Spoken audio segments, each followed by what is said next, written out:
Hello students, कैसे हैं आप सब? Hope you are fine and enjoying the lectures. Okay, so today in this lecture we will study about separable equations, or you can say differential equations with separable variables. ठीक है, तो सबसे पहले हम देखते हैं कि सेपरेबल इक्वेशंस का मतलब क्या है, इसकी डेफिनेशन क्या है। तो मान लीजिए आपकी डिफरेंशियल इक्वेशन इस फॉर्म की है f of x into g of y dx plus f of x into gy equal to 0।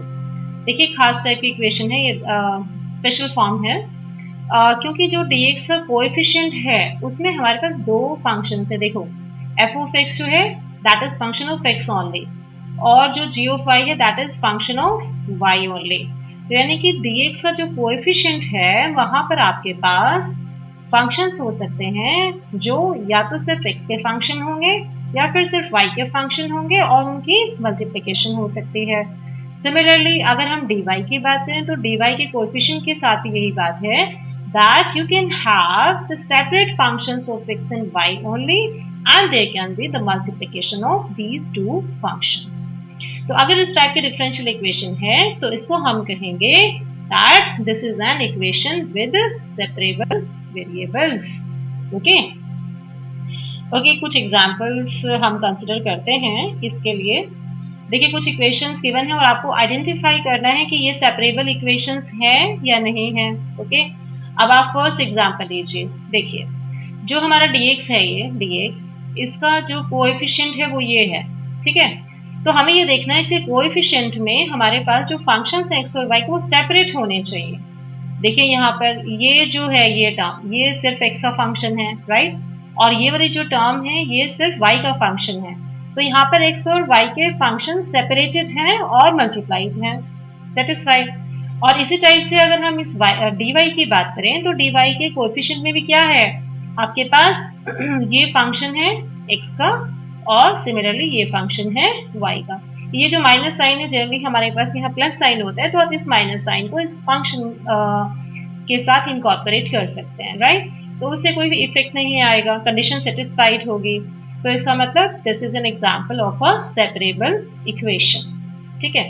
अब आप इस सेकंड क्वेश्चन पर आइए। अब इस सेकंड क्वेश्चन में क्या है कि जो ये dy है इसका जो कोएफिशिएंट है वहां कोई प्रॉब्लम नहीं है, क्योंकि देखिए ये x का फंक्शन हो गया आपका और ये y का फंक्शन, यानी x के फंक्शन में कांस्टेंट भी 2 को भी साथ में ले लीजिए, तो जो 2x है एक तरह से वो x का फंक्शन हो गया और y जो है वो y का फंक्शन हो गया, उनकी मल्टीप्लिकेशन हो गई, ठीक है। तो कोई प्रॉब्लम नहीं है। लेकिन जो आपका dx का कोएफिशिएंट है वहां पर देखिए आप x और y के फंक्शंस को सेपरेट नहीं कर सकते। सेपरेट करने का मतलब कि आप मतलब उनको मल्टीप्लिकेशन फॉर्म में नहीं लिख सकते। यहाँ पर ये एडिशन है, तो एडिशन में तो आप इनको सेपरेट कर ही नहीं सकते। मतलब आई मीन जो हम ये कहते हैं कि सेपरेट फंक्शंस हैं तो वहां पर मल्टीप्लिकेशन अलाउड होती है, राइट, या फिर आप डिवीजन ले सकते हैं because that is special case of multiplication.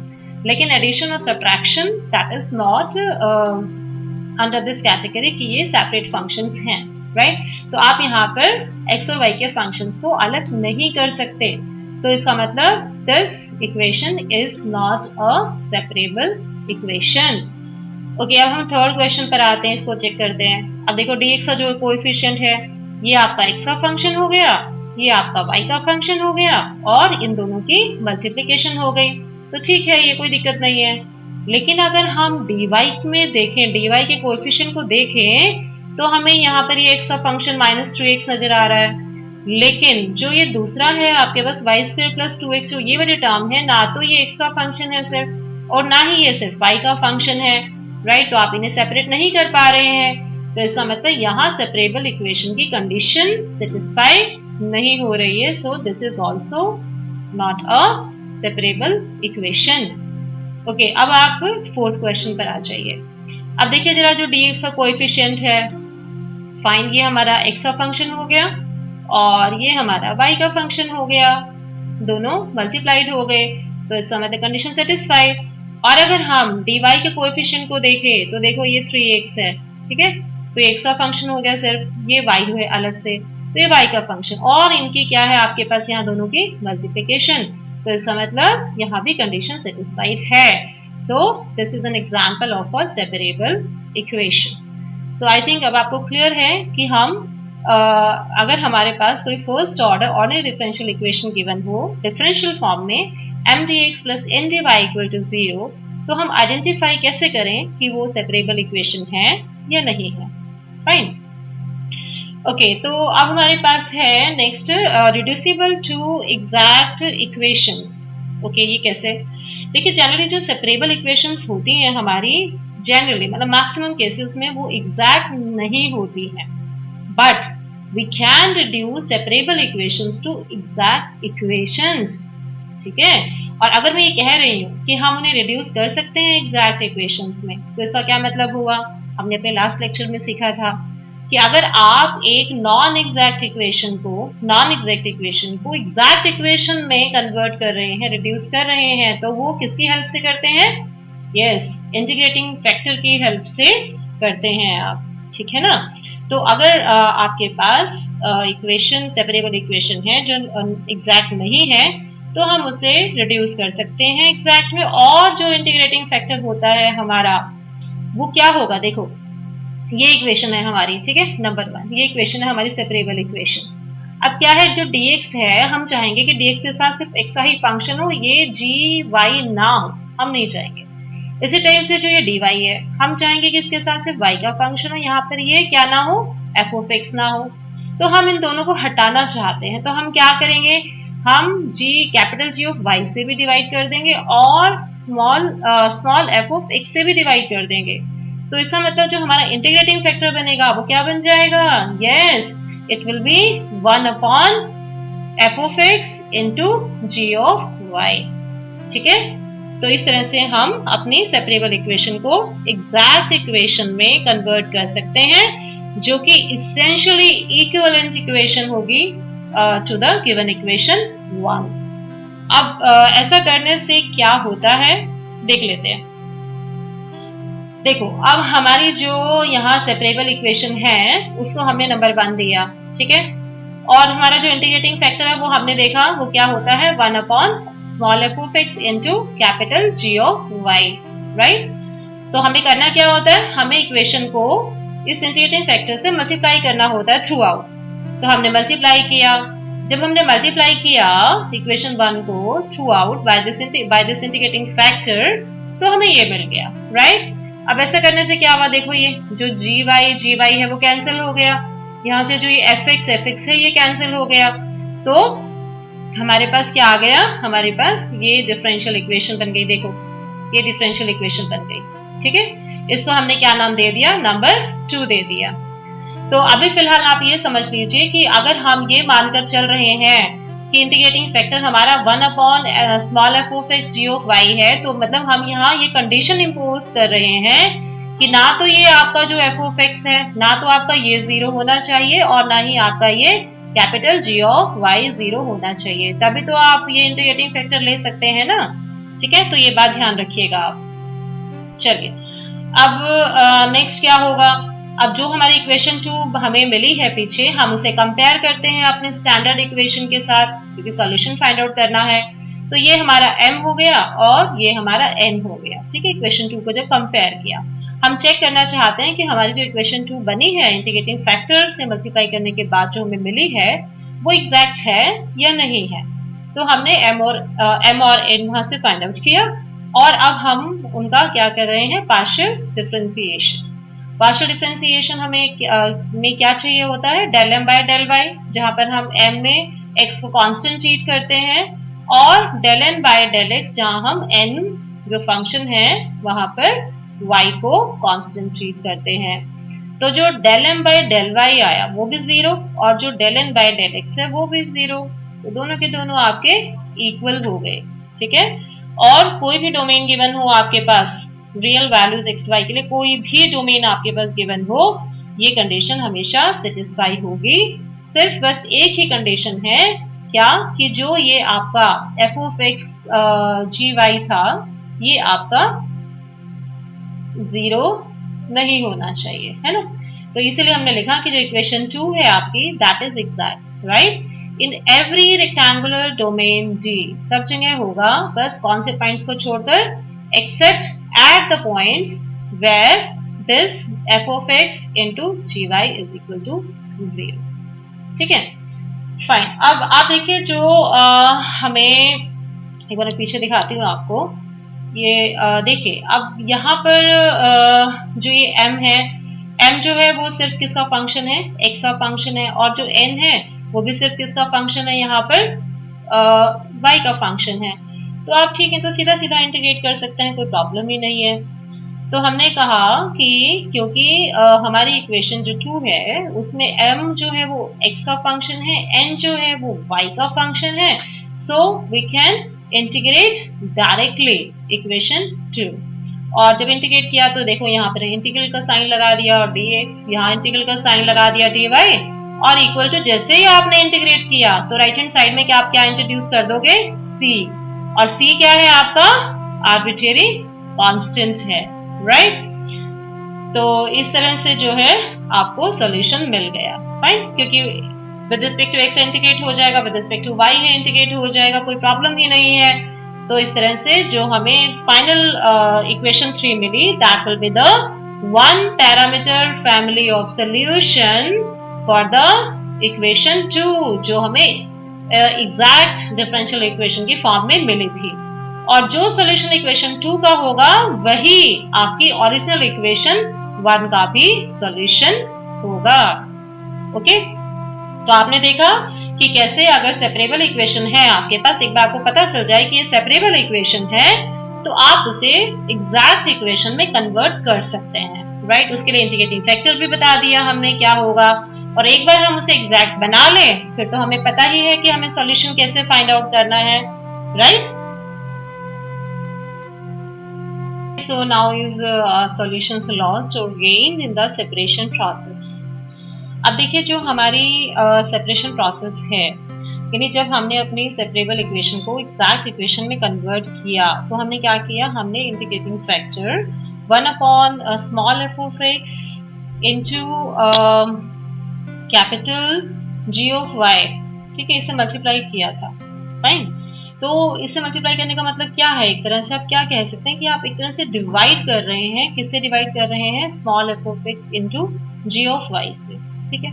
तो ऐसा करने में ऐसा मतलब आपने एजम्पशन किया है, क्योंकि आप इसे डिवाइड कर रहे हैं, तो आपने क्या एजम्पशन लिया है कि जो स्मॉल एफ ऑफ एक्स है वो भी आपका जीरो नहीं होना चाहिए, और जो आपका कैपिटल जी वाई है वो भी जीरो नहीं होना चाहिए.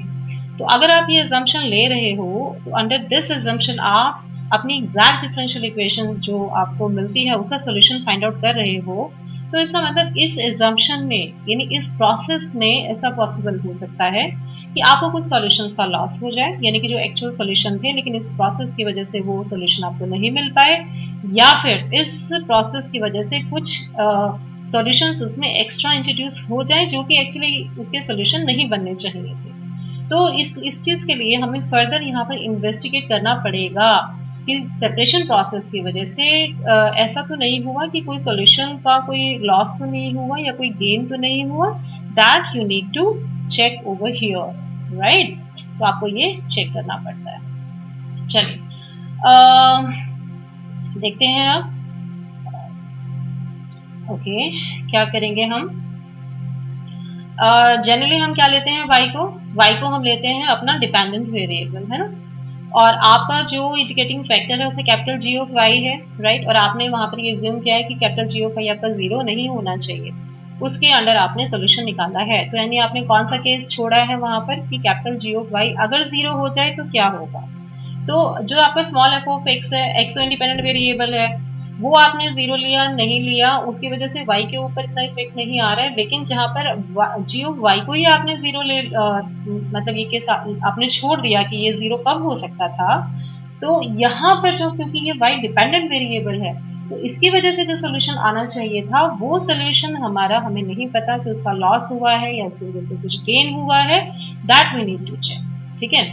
तो हमने अपनी ओरिजिनल डिफरेंशियल इक्वेशन लिखी, उसको नंबर 2 दिया, फिर हमने इसको डेरिवेटिव फॉर्म में लिखा, ठीक है. जब हम डेरिवेटिव फॉर्म में लिखेंगे तो dy by dx को हम जो है इकट्ठा कर लेते हैं. जनरली वैसे तो हम सारी टर्म्स को उधर ले जाते हैं, लेकिन अभी हमने dy by dx को इकट्ठा लिखा, ठीक है. अब आप कह रहे हैं कि जी ऑफ वाई अगर जीरो है तो केस आपने कंसिडर नहीं किया, तो यानी कि वाई की किसी न किसी वैल्यू के लिए जी जीरो मतलब हो सकता था ना। तो मान लीजिए वाई की वो वैल्यू वाई नॉट है जिसके ऊपर आपका जी जो है वो जीरो बन रहा था। ओके, तो इसका मतलब आपने ये जो पॉसिबिलिटी है कि y की वैल्यू अगर y नॉट होगी तो आपका कैपिटल G जीरो हो जाएगा, तो ये जो y की वैल्यू y नॉट वाली सिचुएशन है इसको आपने छोड़ दिया, राइट।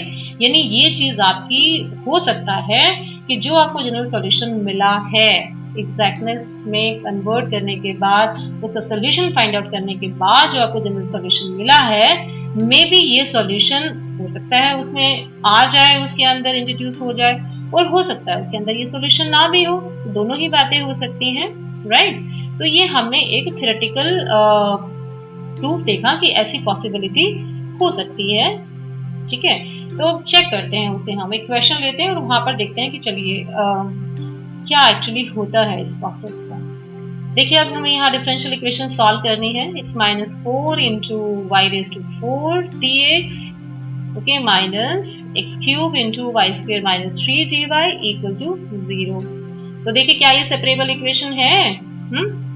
देखो dx जो है इसका कोएफिशिएंट को देखो, यहाँ पर ये x का फंक्शन है, ये y का फंक्शन है, दोनों आपस में मल्टीप्लाइड है। इसी तरह से अगर हम ये dy की बात करें तो देखो ये x का फंक्शन है, सिर्फ ये y का फंक्शन है, और ये दोनों आपस में मल्टीप्लाइड है। तो इसका मतलब ये सेपरेबल इक्वेशन की कंडीशन को सेटिस्फाई करती है। So this is an example of a separable equation. Fine, अब इसका सॉल्यूशन हम फाइंड आउट करने की कोशिश करते हैं। कैसे करेंगे? सबसे पहले हमने बताया कि सेपरेबल इक्वेशन है, तो हमने इसका इंटीग्रेटिंग फैक्टर लिख दिया। इंटीग्रेटिंग फैक्टर में क्या करना है कि dx के साथ जो भी y की टर्म है एक तो वो ले लो, और इसी तरह से dy के साथ जो भी आपकी x की टर्म है आप वो ले लो, ठीक है। और दोनों को डिवीजन में लिख लो, 1 करके लिख लीजिए, तो ये आपका हो गया इंटीग्रेटिंग फैक्टर, ठीक है। अब आप क्या करेंगे? हाँ, उसके बाद क्या करेंगे आप? You will multiply this integrating factor throughout in this equation 1. तो जब आप इसे मल्टीप्लाई करते हैं इक्वेशन 1 को through out by this integrating factor, तो आपको ये मिल जाता है। हमने यहाँ पर देखा कि ये y4 कैंसिल हो गया, यहाँ से ये x क्यूब कैंसिल हो गया जो कि हमारा पर्पस था, ठीक है, और ये इक्वेशन हमें मिल गई। हमने यहाँ पर जो है टर्म्स को देखो, ये जो है यहाँ पर हमने टर्म्स को सेपरेट कर लिया, अलग अलग कर लिया।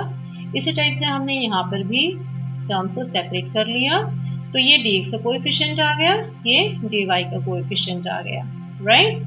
आप इसे इंटीग्रेट कर सकते हैं डायरेक्टली, क्योंकि जो dx है, dx के साथ सिर्फ किसकी टर्म्स हैं? x की टर्म्स हैं, और जो dy है उसके साथ सिर्फ किसकी टर्म्स हैं? y की टर्म्स हैं। तो सीधा सीधा इंटीग्रेट किया, 1/x², इंटीग्रेशन क्या होगा? -1/x, क्योंकि ऊपर जाकर ये क्या होगा? x⁻², और जब इंटीग्रेट करेंगे तो x⁻² + 1 divided by -2 + 1 means x⁻1 divided by -1, that is -1/x, right. Integration तो आप सबको आती है कैसे करना है। इसी टाइप से हमने सेकेंड टर्म का भी इंटीग्रेशन किया, और इसी तरह से dy की भी दोनों टर्म्स का integration with respect to y कर लिया, और जैसे इंटीग्रेट किया तो राइट हैंड साइड में हमने आर्बिट्रेरी कांस्टेंट इंट्रोड्यूस कर दिया। तो ये जो आपको मिला, ठीक है, ये जो एक्सप्रेशन आपको पूरा का पूरा मिला है equal to arbitrary constant c, this will give the one parameter family of solution for the given equation 1।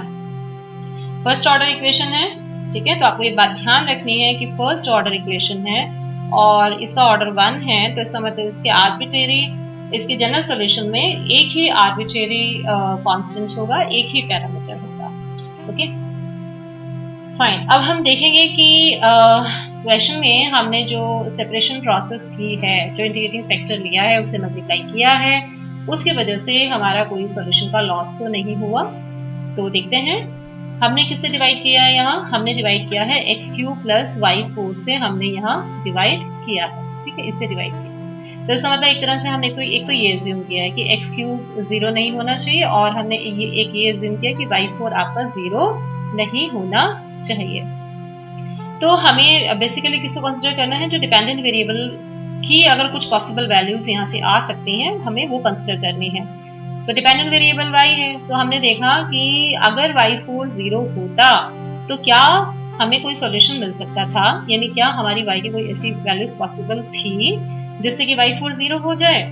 ठीक है, देखते हैं। तो अगर हम y4 को 0 लेते हैं तो हमें मिल जाता है क्या, y इक्वल टू 0, हमें ये सॉल्यूशन मिल जाता है। ठीक है, तो हमें देखना है कि ये y इक्वल टू 0 क्या ये गिवन डिफरेंशियल इक्वेशन का सॉल्यूशन है, y इक्वल टू 0।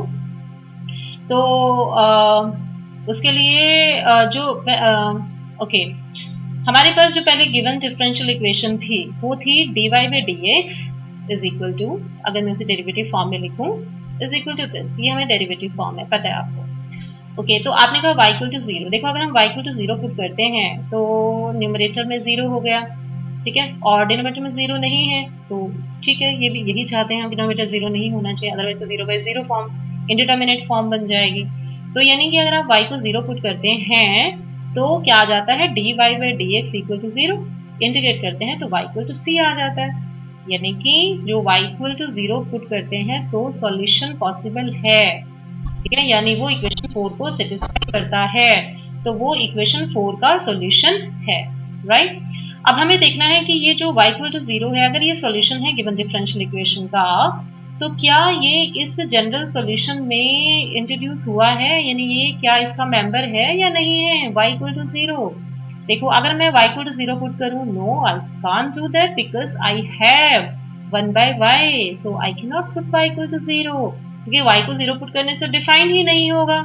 इसका मतलब y equal to 0 is not a member of this family, जबकि ये गिवन डिफरेंशियल इक्वेशन 1 का सॉल्यूशन है।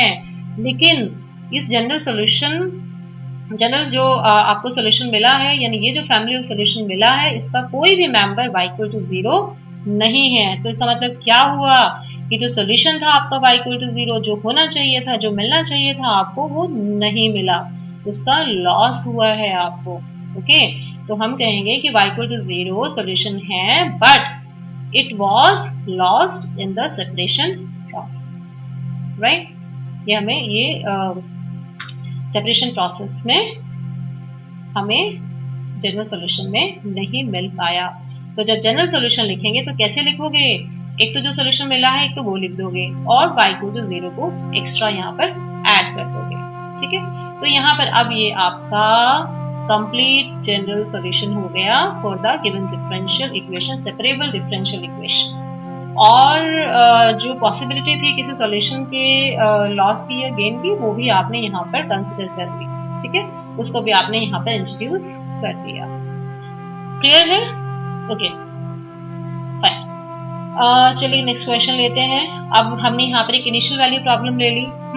उसमें क्या होता है, जो आपको डिफरेंशियल इक्वेशन गिवन होती है उसके साथ आपको एक कंडीशन भी दे दी जाती है, राइट। तो यहाँ पर वो कंडीशन है y1 इक्वल टू 5/2, और इसका यूज हम कहाँ करते हैं, जो हमें जनरल सोल्यूशन मिलता है ना इस डिफरेंशियल इक्वेशन का, फर्स्ट ऑर्डर है तो एक आर्बिट्रेरी कांस्टेंट होगा, तो ये जो कंडीशन गिवन होती है इसका यूज करके हमें उस कांस्टेंट c की वैल्यू मिल जाती है, पर्टिकुलर वैल्यू मिल जाती है, जिसको हम सोल्यूशन में डालते हैं, और जो वहां से पर्टिकुलर मेंबर निकल के आता है, ठीक है, वो हमारी इस इनिशियल वैल्यू प्रॉब्लम का सोल्यूशन हो जाता है।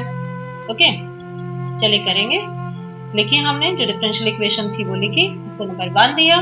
सेपरेबल इक्वेशन है ना ये, देखो जो dx है उसके साथ ये आपका x का फंक्शन हो गया, ये आपका y का फंक्शन हो गया, और दोनों की मल्टीप्लिकेशन हो गई। इसी टाइप से अगर हम dy के साथ चेक करें, dy के साथ, तो देखो ये क्या है, x का फंक्शन है, and what is this, function of y only, and here is the multiplication of these two functions. So both the conditions of separable equation are satisfied. It means this equation 1 is a separable equation. तो ठीक है, हम integrating factor देख लेते हैं। Integrating factor लिए क्या करेंगे, dx के साथ जो y की टर्म है तो वो ले लीजिए, और dy के साथ जो x की टर्म्स हैं वो ले लीजिए, और उनसे आप उनको डिवीजन में यानी 1/, में लिख दीजिए, वही आपका इंटीग्रेटिंग फैक्टर बन जाएगा। अब क्या करेंगे, हम जो गिवन डिफरेंशियल इक्वेशन है 1, उसको थ्रू आउट हम अपने इंटीग्रेटिंग फैक्टर से मल्टीप्लाई कर देंगे, तो उससे क्या होगा, देखो जो dx के साथ y की टर्म्स है वो कैंसिल हो गई, और dy के साथ जो x की टर्म्स हैं वो कैंसिल हो गई, ठीक है। और आपको ये डिफरेंशियल इक्वेशन मिल गई। इसमें वेरिएबल सेपरेट हो गए। वेरिएबल सेपरेट होने का मतलब क्या है कि dx के साथ सिर्फ x का फंक्शन है और dy के साथ सिर्फ y का फंक्शन है। तो आपको यहाँ चेक करने की जरूरत ही नहीं कि ये एग्जैक्ट है या नहीं है, दिख रहा है हमें साफ ये एग्जैक्ट ही है। तो सीधा सीधा आप इसे इंटीग्रेट कर दीजिए। इंटीग्रेट करेंगे, इंटीग्रेशन का साइन लगाया और साथ में हमने यहाँ आर्बिट्रेरी कांस्टेंट इंट्रोड्यूस कर दिया।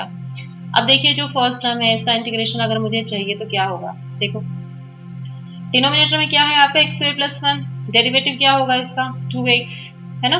तो न्यूमरेटर में अगर 2x हो यानी नीचे जो डिनोमिनेटर है तो उसका डेरिवेटिव न्यूमरेटर में आ जाए तो इंटीग्रेशन क्या होता है ln of log of the denominator that is x square plus one. Okay, तो मुझे यहाँ 2x चाहिए तो मैंने क्या किया यहाँ ये 2 से मल्टीप्लाई कर लिया और 2 से ही डिवाइड कर लिया। और इसी टाइप से यहाँ तो फिर कोई दिक्कत है ही नहीं क्योंकि नीचे साइन वाई है और साइन वाई का डेरिवेटिव ऊपर मल्टीप्लाइड है तो ये भी सीधा सीधा हो जाएगा।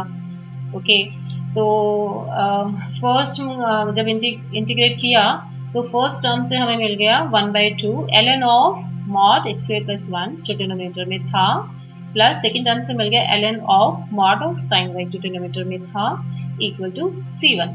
अब क्योंकि लेफ्ट हैंड साइड में दोनों ही टर्म्स आपकी ln में है ना, तो बेटर होगा कि अपने राइट साइड वाली जो टर्म है उसको भी ln की फॉर्म में रिप्रेजेंट कर लें। तो हमने क्या किया, हमने इस c1 की जगह क्या लिख लिया यहाँ, ये लिख लिया ln ऑफ मॉड c2। ठीक है, उससे क्या होगा कि सिंप्लीफिकेशन हो जाएगी, कैलकुलेशन इजी हो जाएगी हमारी। अच्छा, यहाँ पर क्या है देखो ये 2 डिवीजन में है ना, तो बेटर है कि हम 2 से थ्रू आउट मल्टीप्लाई कर दें। तो ये काम भी हमने कर लिया, मल्टीप्लाइंग बाय 2 थ्रू आउट हमने 2 से मल्टीप्लाई कर दिया और हमें ये मिल गया। ओके, अब यहाँ पर ये जो 2 है ये भी हमें एक और फॉर्मूला होता है कि जो ln है यानी जो log होता है उसके साथ जो भी मल्टीप्लिकेशन में होता है आप उसको इस फंक्शन की पावर में लेकर जा सकते हैं। तो ये फॉर्मूला हमने यहाँ लगा दिया, देखो ये और इसी टाइप से ये जो 2 है वो यहाँ पर आ जाएगा पावर में, तो यहाँ पर ये आ गया। अच्छा, अब क्योंकि ये स्क्वायर है राइट, तो ये जो मॉड है तो इसे लाने का कोई फायदा ही नहीं है क्योंकि mod sine y whole square हो या फिर sine y whole square you will get the same value. तो हमने यहाँ से जो मॉड है वो हटा दिया। ठीक है, और अच्छा यहाँ से तो मॉड पहले हट गया कि एक्स स्क्वायर प्लस वन है और एक्स स्क्वायर जो है वो हमेशा कैसा होगा, नॉन नेगेटिव होगा यानी जीरो होगा या पॉजिटिव होगा, और वन तो है ही पॉजिटिव। तो वन जब ऐड, अगर मान लीजिए एक्स स्क्वायर की मिनिमम वैल्यू जीरो हो सकती थी तो जब वन हो ऐड हो जाएगा तो वैसे ही पॉजिटिव है ये।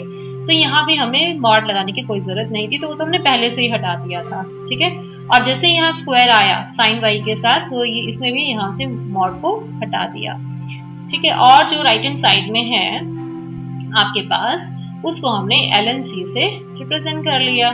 ठीक है, तो हमने यहाँ पर बताया कि जो c है उसको हमने किसकी जगह लिया है, मॉड c2 स्क्वायर की जगह, जो कि हमेशा कैसा होगा, नॉन नेगेटिव होगा। तो आपको यहाँ भी मॉड लगाने की जरूरत नहीं है। ओके,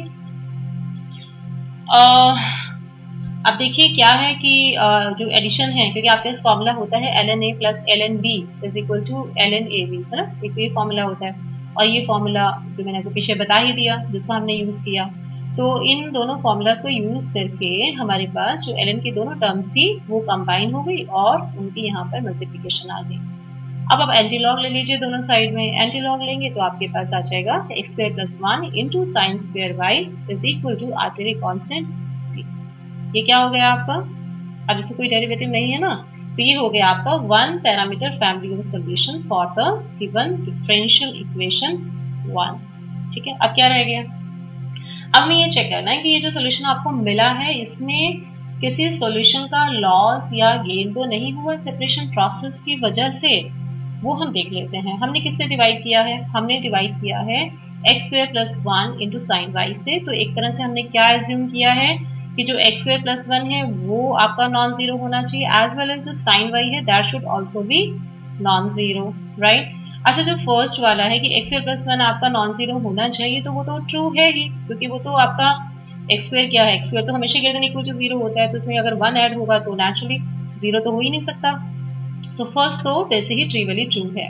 तो वैसे भी हमें तो जो डिपेंडेंट वेरिएबल है उसी को कंसिडर करना होता है, उससे करस्पॉन्डिंग जो सोल्यूशन पॉसिबल है उनको देखना होता है। तो हमारा जो मेन ऑब्जेक्टिव है वो है साइन वाई को देखना। तो हमने उसका केस लिया जो हमने स्किप कर दिया था, यानी अगर साइन वाई को अगर हम 0 लें तो क्या होगा। यहाँ से y की क्या वैल्यूज पॉसिबल हैं, यहाँ से y की वैल्यूज पॉसिबल हैं y इक्वल टू एन पाई। हाँ, ये पॉसिबल है ना, जहां पर n क्या हो सकता है, n जो है कोई भी इंटीजर हो सकता है, 0 +1 +-1 +-2 कोई भी इंटीजर हो सकता है। तो ये सारे सॉल्यूशंस जो हैं वो इस साइन y को 0 बना देते हैं। ओके, तो अब हमें देखना है ये जो पॉसिबिलिटी है, क्या ये गिवन डिफरेंशियल इक्वेशन का सॉल्यूशन है, और अगर ये उसको सेटिस्फाई करता है गिवन डिफरेंशियल इक्वेशन को, यानी अगर इसका सॉल्यूशन है, तो क्या ये आपको जो फैमिली मिली है, one parameter family of solution, क्या ये उसका मेंबर, क्या ये जितने भी सॉल्यूशंस हैं n पाई, क्या ये उसके मेंबर्स हैं या नहीं है, ये हमें चेक करना है। करते हैं। ओके, हमें जो one parameter family of solutions मिला था गिवन डिफरेंशियल इक्वेशन के लिए, वो हमें मिला था x² + 1 sin square y is equal to c। ठीक है, आपको ये मिला था, जिसको आपने यहाँ पर नंबर 2 दे दिया। और हमारी जो गिवन डिफरेंशियल इक्वेशन है उसको अगर हम डेरिवेटिव फॉर्म में लिखें तो हम ये लिख सकते हैं, दो को ही हमें देखना होता है। तो आप देखिए जरा, मैं अगर y की जगह यहाँ फोर्थ में अगर मैं y की जगह n पाई पुट करूं तो क्या होगा, न्यूमरेटर में आ जाएगा sin n पाई, 0 हो गया, और नीचे जो cos n पाई है वो तो 0 नहीं होगा, है ना, वो तो +1 होगा या -1 होगा, depending upon n cube even है या ऑड है, उस अकॉर्डिंगली आपके पास वैल्यूज आएंगी, या +1 आएंगी या -1 आएंगी, उसी के बीच में ये घूमता रहा है, मतलब इन दो वैल्यूज में से ही कोई ना कोई वैल्यू अटेन करेगा। तो अल्टीमेटली जो n पाई कोई वैल्यू पुट करें, राइट हैंड साइड आपकी 0 होने वाली है। ठीक है, और अगर राइट हैंड साइड 0 हुई तो यानी कि dy by dx 0 हो गया, और dy by dx 0 तो इंटीग्रेट करके y को तो सम कांस्टेंट हो गया। ठीक है, तो इसका मतलब ये तो सेटिस्फाई करता है, तो ये इसका सॉल्यूशन होना चाहिए, राइट। तो अब हमें ये देखना है कि अगर ये जो y इक्वल टू n पाई है, ये आपके कांस्टेंट सॉल्यूशंस हैं। ठीक है, कांस्टेंट सॉल्यूशंस हैं ये आपके इक्वेशन 4 के, और इस वजह से इक्वेशन 1 के भी, क्योंकि इक्वेशन 4 जो है इक्वेशन 1 की ही डेरिवेटिव फॉर्म है। तो अगर ये सब के सब सॉल्यूशंस हैं, क्या ये जनरल सॉल्यूशन आपको मिला है जिसमें सारे सॉल्यूशंस इनफाइनाइट सॉल्यूशन पड़े हुए हैं, क्या ये मेंबर बनते हैं इस फैमिली के, देखो चेक करो। अगर मैं n पाई पुट करूं y की जगह यहाँ पर, हाँ, तो क्या हो जाएगा, ये 0 हो जाएगा, राइट। अगर ये 0 हो गया तो पूरी की पूरी लेफ्ट हैंड साइड 0 हो गई, तो यानी कि c equal to 0, yes possible, क्योंकि c तो आर्बिट्रेरी कांस्टेंट है, c की वैल्यू आप कुछ भी ले सकते हो। तो अगर मैं c की वैल्यू 0 लेती हूँ तो y इक्वल टू n पाई जो है वो इस फैमिली का मेंबर बन जाता है, चाहे आपकी n की कोई भी इंटीग्रल वैल्यू हो। ठीक है, तो इसका मतलब सेपरेशन प्रोसेस में सेपरेशन प्रोसेस की वजह से जो सॉल्यूशंस पॉसिबल हो सकते थे वो भी आपके जनरल सॉल्यूशन में इंक्लूड हो रहे हैं। ओके, तो इसका मतलब कोई भी लॉस नहीं हुआ। तो आपने यहाँ मेंशन कर दिया कि no solution of equation 1 was lost in the separation process. तो जनरल सॉल्यूशन क्या हो जाएगा, वही जो आपको मिला है, आपको कुछ भी एक्स्ट्रा लिखने की जरूरत नहीं है। ठीक है, अब क्या रह गया, अब रह गया ये तो आपका जनरल सॉल्यूशन आया है ना। अब आपको ये चेक करना है कि इनिशियल वाली प्रॉब्लम थी तो एक इनिशियल कंडीशन भी गिवन है, तो उस इनिशियल कंडीशन का यूज करके आपको c की वैल्यू फाइंड आउट करनी है। अब इनिशियल कंडीशन क्या है आपकी, y1 equal to π/2। y1 equal to π/2 होने का मतलब कि आप कैसे यूज करोगे इस कंडीशन को, जहां पर भी x है वहां पर तो 1 पुट करोगे, और जहां पर भी y है वहां पर आप π/2 पुट करोगे। तो आपने जनरल सॉल्यूशन में पुट किया, साइन π/2 तो 1 होता है, 1 स्क्वायर 1 हो गया, c की वैल्यू 2 आ गई, c की वैल्यू को वापस हमने जनरल सॉल्यूशन में डाल दिया, तो ये पर्टिकुलर सॉल्यूशन आपको मिल गया। ये पर्टिकुलर मेंबर आपकी given IVP initial value problem को सेटिस्फाई करता है। So this will be the required solution. Okay, fine. So now consider next example, next question. where we need to solve this differential equation. अब देखिए अगर हम इस differential equation को मतलब एज इट इज देखें तो हमें नहीं लगता कि ये सेपरेबल इक्वेशन है, लेकिन ये सेपरेबल इक्वेशन है। कैसे देख लेते हैं। क्योंकि हम थोड़ी सी यहाँ कैलकुलेशन, थोड़ी सी मॉडिफिकेशन कर सकते हैं। हमें यहाँ दिख रहा है ये 1 + x है, यहाँ पर हमें दिख रहा है कि 1 + x के साथ बस एक y एक्स्ट्रा लगा है। तो मैं अगर y को कॉमन ले लूँ तो मेरे पास यहाँ फैक्टर्स बन जाते हैं। ये डेरिवेटिव फॉर्म है, अगर मैं इसे डिफरेंशियल फॉर्म में रिप्रेजेंट करूँ तो मेरे पास ये आ जाता है। ठीक है, तो डिफरेंशियल फॉर्म में रिप्रेजेंट किया मैंने इसे और इसको नंबर 2 नाम दे दिया। अब देखो यहाँ पर जो dx है आपका, dx के साथ जो कोएफिशिएंट है उसमें ये x का फंक्शन अलग है, y का फंक्शन भी अलग है और इन दोनों की मल्टीप्लिकेशन है। और जो dy के साथ है वहां से आप x का फंक्शन मान लीजिए, y का फंक्शन मतलब कांस्टेंट है। तो एक तरह से ये सेपरेबल इक्वेशन है।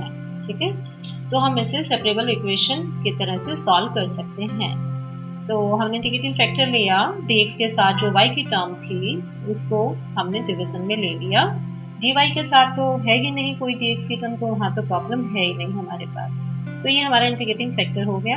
हमने गिवन डिफरेंशियल इक्वेशन सेकेंड जो थी, जिस डिफरेंशियल फॉर्म में हमने रिप्रेजेंट किया था, उसको हमने इस इंटीग्रेटिंग फैक्टर से मल्टीप्लाई किया और उससे क्या हुआ, ये d + y की टर्म है ये कैंसिल हो गई और हमारे पास ये इक्वेशन आ गई। अब देखो ये वेरिएबल जो है मतलब इस सेपरेशन प्रोसेस में ये एग्जैक्ट होती ही, आपको चेक करने की जरूरत नहीं क्योंकि साफ नजर आ रहा है। dx के साथ सिर्फ x की टर्म है, dy के साथ सिर्फ y की टर्म है, तो कुछ देखना ही नहीं है, सीधा सीधा अपना इसे इंटीग्रेट कर दीजिए। So when will integrate the first term that is 1 + x, तो आपको क्या मिलेगा x + x²/2। और जब सेकेंड टर्म 1/1 + 5 को इंटीग्रेट करेंगे तो क्या मिलेगा, ln ऑफ mod 1 + 5, ये मिल जाएगा। और जैसे आपने इंटीग्रेशन कहा तो साथ ही आपको आर्बिट्रेरी कांस्टेंट यहाँ इंट्रोड्यूस करना है, तो मैंने c0 ले लिया। तो ये जो इंटीग्रेशन था वो मैंने यहाँ लिखा और c0 को भी मैंने ln c1 में रिप्रेजेंट कर लिया, क्योंकि लेफ्ट हैंड साइड में जब ln इंट्रोड्यूस हो गया तो राइट हैंड साइड को भी ln की फॉर्म में लिख लेते हैं। ठीक है ना, तो जो ln की टर्म्स थी उन सबको तो हमने एक साइड में कर लिया और जो बिना ln वाला था उसको दूसरी साइड में ले गए। लेफ्ट हैंड साइड में ln a + ln b का फॉर्मूला बन गया, ln a × b, ये फॉर्मूला बन के मिल गया। ठीक है, यहाँ बता रखा है मैंने इसका रीजन। और राइट हैंड साइड में ये है। अब मैं चाहती हूँ कि लेफ्ट हैंड साइड में जो ln है, राइट हैंड साइड में भी अगर ln होता तो कितना अच्छा होता, क्योंकि मैं फिर एंटी लॉग लेकर ये ln को खत्म कर सकती हूँ। तो हमने क्या किया, हमें पता है कि जो ln और एक्सपोनेंशियल होते हैं वो एक दूसरे के रिवर्स होते हैं, राइट, और एक दूसरे कैंसिल कर देते हैं। तो मैंने वहाँ पर ln और एक्सपोनेंशियल को इंट्रोड्यूस किया और मेरे पास ln आ गया राइट हैंड साइड में। अब मैं एंटी लॉग लूंगी तो मुझे ये एक्सप्रेशन मिल जाएगा, है ना, ये एक्सप्रेशन मिल जाएगा। ठीक है, तो एंटीलॉग लिया और आपके पास ये एक्सप्रेशन आ गया। ठीक है, अब यहाँ पर जो हमारा 1/c1 है वो लेफ्ट हैंड साइड में था, राइट हैंड साइड में लिया है 1/c1 और उसको हमने c नाम दे दिया। तो ये जो आपको मिला, this is your 1 parameter family of solution for the differential equation 2। ठीक है, जो डिफरेंशियल फॉर्म थी, और क्योंकि 2 का है तो नेचुरली 1 का भी है, क्योंकि इक्वेशन 2 इक्वेशन 1 से ही मिली थी, तो हमें ये इक्वेशन 1 का सॉल्यूशन मिल गया, राइट। अब चेक कर लेते हैं पॉसिबिलिटी है क्या सॉल्यूशन लॉस की या गेन की। तो सेपरेशन प्रोसेस में हमने यहाँ डिवाइड किया है 1 + y से, तो हमने एक तरह से ये एज्यूम किया हुआ है कि 1 + y हमारा 0 नहीं होना चाहिए। तो हमने क्या स्किप किया है, 1 + y = 0 और y हमारा डिपेंडेंट वेरिएबल है, तो मुझे कंसिडर करना पड़ेगा। तो मैंने कंसिडर किया कि अगर मेरा 1 + y 0 होता तो क्या कोई सोल्यूशन मिलता, यानी क्या कोई y की पॉसिबल वैल्यू मिलती है, मिल रही है। क्या मिल रही है, y = -1, ये वैल्यू मिल रही है। तो मुझे दो बातें चेक करनी है। नंबर 1, क्या ये गिवन डिफरेंशियल इक्वेशन का सॉल्यूशन है, और अगर ये सॉल्यूशन है, क्या ये आपका 1 पैरामीटर फैमिली ऑफ सॉल्यूशन का मेंबर बना है या नहीं बना है। अगर बना है तब तो ठीक है, और अगर नहीं बना है तो इस सॉल्यूशन का लॉस हुआ है, आपको इसको भी इंक्लूड करना पड़ेगा। ठीक है, तो हमने अपनी गिवन डिफरेंशियल इक्वेशन को डेरिवेटिव फॉर्म में लिखा। ठीक है, और जो जनरल सॉल्यूशन मिला था वो भी हमने लिख लिया। फिर हमने जो y इक्वल टू -1 है उसको हमने अपनी डेरिवेटिव फॉर्म यानी जो गिवन इक्वेशन थी उसमें पुट किया। देखो y को अगर मैं -1 पुट करूं यहाँ पर तो क्या हो जाएगा, 0। 0 से मल्टीप्लाई होकर ये पूरी की पूरी राइट हैंड साइड 0 हो जाएगी। dy by dx equal to 0। Integrate किया तो y equal to constant, right. तो इसका मतलब ये इसका सॉल्यूशन बनता है, सेटिस्फाई करता है तो सॉल्यूशन बनता है। अब मुझे देखना है क्या ये जो y इक्वल टू -1 है क्या ये इस जनरल सॉल्यूशन का कोई मेंबर है या नहीं है। ओके, तो y को अगर हम -1 पुट करते हैं इसमें, ठीक है, फिफ्थ में पुट करते हैं तो क्या होगा, y को -1 पुट करने से लेफ्ट हैंड साइड में 0 आ गया और राइट हैंड साइड में एक्सपोनेंशियल तो 0 हो नहीं सकता, और अगर लेफ्ट हैंड साइड 0 है और राइट हैंड साइड को 0 होना पड़ेगा तो वो तभी पॉसिबल है अगर आपका c 0 हो जाए। तो ये जो आपका y इक्वल टू -1 है ये एक्चुअली मेंबर है, ठीक है, इस फैमिली में नंबर 5 में है, और कौन सी वैल्यू के लिए है, c इक्वल टू 0 के लिए है। तो यानी ये सॉल्यूशन भी आपका इंक्लूड हो गया है जनरल सॉल्यूशन में, तो इसके बारे में ज़्यादा सोचने की ज़रूरत नहीं है। यानी no solution of equation 2 was lost in the separation process. तो जो जनरल सॉल्यूशन होगा वो सीधा सीधा वही होगा जो आपको मिला था।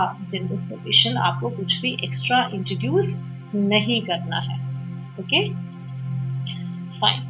अब हम यहाँ पर देखेंगे differential equations reducible to separable form. नाम से क्लियर है, यानी इक्वेशंस गिवन होंगी जो सेपरेबल नहीं होंगी लेकिन हम उन्हें सेपरेबल बना सकते हैं। सबसे पहले हम उन्हें सेपरेबल बनाएंगे और सेपरेबल बनाने के बाद हम उनको एग्जैक्ट में कन्वर्ट करेंगे। तो वो कौन सी इक्वेशंस हैं? अगर आपको कहीं पर भी किसी इक्वेशन में ऐसा लगता है कि उसकी जो डेरिवेटिव फॉर्म है, डेरिवेटिव फॉर्म यानी लेफ्ट हैंड साइड में dy by dx है और राइट हैंड साइड में फंक्शन है ax plus by plus c का, समझ लो इस बात को। फंक्शन कोई भी हो सकता है, sine function, cosine function, exponential, log या अलजेब्राइक फंक्शन, मतलब कोई भी पॉलिनोमियल फंक्शन कोई भी हो सकता है, लेकिन बस वो इस टाइप का होना चाहिए कि x की डिग्री 1, y की डिग्री 1 या कोई कांस्टेंट टर्म।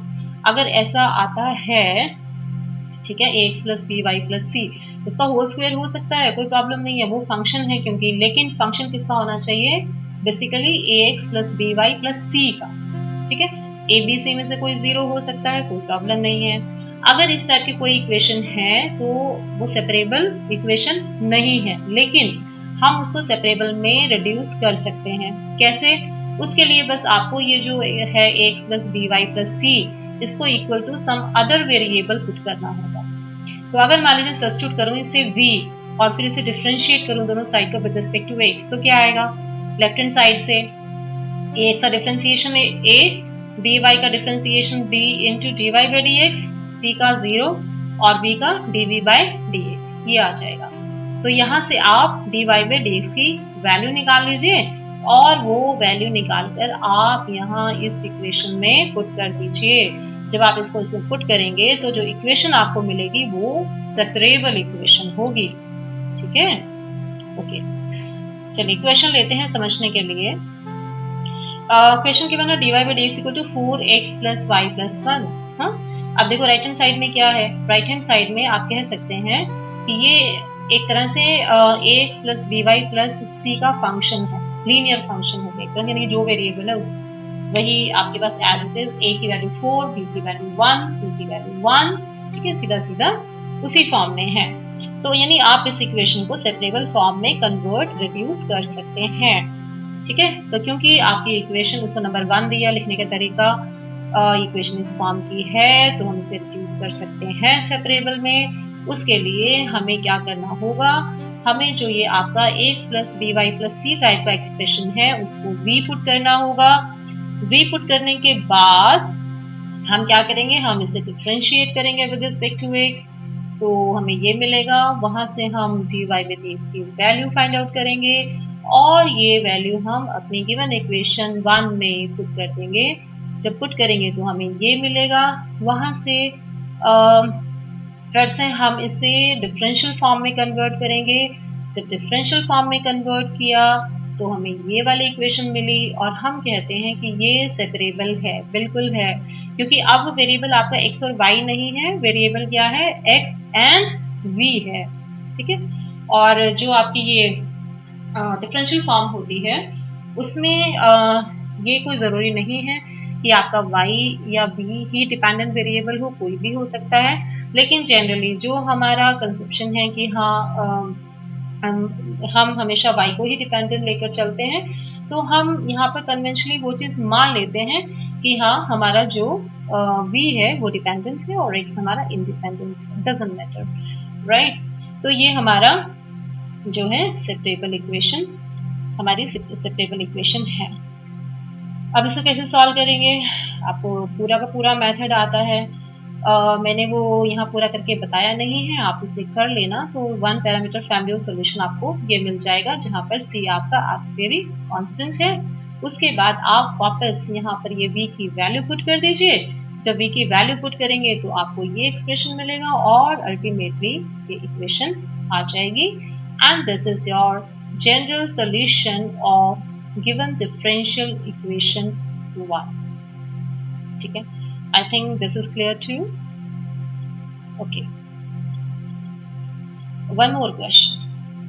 अब देखो ये इक्वेशन गिवन है, क्या लगता है आपको, क्या ये सेपरेबल तो नहीं है, क्योंकि देखो x माइनस वाई सेपरेट तो नहीं कर सकते, किसी भी तरह से नहीं कर सकते, लेकिन क्या हम इसे सेपरेबल बना सकते हैं, क्या हम इसे सेपरेबल में रिड्यूस कर सकते हैं, बिल्कुल कर सकते हैं, क्योंकि ये एक तरह से फंक्शन है ax plus B Y plus C का, ई रेस टू है ना, तो वो भी तो फंक्शन हो गया ना। जैसे आप कहते हो कि मान लो फंक्शन है आपका f of x equal to 1 plus e raise to x, वो फंक्शन तो एक्स का ही है ना, वो ई की पावर में गया वो अलग बात है, 1 ऐड कर रहे हैं वो एक अलग चीज है, फंक्शन तो वो एक्स का है, तो यहाँ पर वो किसका फंक्शन, एक्स माइनस वाई का फंक्शन आ रहा है, और एक्स माइनस वाई किस फॉर्म का है, A X plus B Y plus C form का है, ए हमारा 1 है, बी हमारा -1 है और सी हमारा 0 है। So you should be happy. Yes, we can do it. कि जो हमारी डिफरेंशियल इक्वेशन है ये इस फॉर्म की है, तो हम इसे सेपरेबल इक्वेशन में रिड्यूस कर सकते हैं। उसके लिए हम क्या करेंगे, ये जो आपका ax plus B Y plus c type का एक्सप्रेशन है उसको आप equal to some other variable substitute कर देंगे, उसके बाद आप इसे डिफरेंशिएट कर लेंगे विद रिस्पेक्ट टू x और वहां से dy बाई dx की वैल्यू फाइंड आउट कर लेंगे, ठीक है। वो वैल्यू आप इक्वेशन 1 में डाल देंगे और वहां उसको डिफरेंशियल फॉर्म में रिप्रेजेंट कर लेंगे, तो ये डिफरेंशियल फॉर्म आ गई आपकी, हाँ ठीक है। और ये आपकी सेपरेबल इक्वेशन है, क्योंकि dx के साथ ये सिर्फ v का फंक्शन है और dv के साथ -1 है, तो चाहे आप उसे x का फंक्शन मानिए या आप उसे v का फंक्शन मानिए, तो ये हमारी सेपरेबल इक्वेशन हो गई। ओके, तो आप इसे सॉल्व करेंगे, आपको पता है कैसे सॉल्व करना है, ठीक है। So I have left it for you, तो इसका सॉल्यूशन आपका ये आ जाएगा, हम फिर इसमें ये v की वैल्यू सब्स्टिट्यूट कर देंगे और हमारे पास यहाँ पर ये सॉल्यूशन आ जाएगा। So this will be the general solution of the given differential equation. Clear है? Fine. So let me give you some problems for your practice. There are 6 questions that you can try. ठीक है, आपको check करना है ये separable है नहीं है, सेपरेबल है तो डायरेक्ट करिए, सेपरेबल नहीं है तो देखिए क्या आप इन्हें सेपरेबल बना सकते हैं और फिर ट्राई करिए। कुछ इनिशियल वैल्यू प्रॉब्लम्स भी हैं यहाँ पर, okay, and these are the references, you know, these one, both books. Thank you for listening. Stay home, stay safe, stay happy. Sarvhitaicha.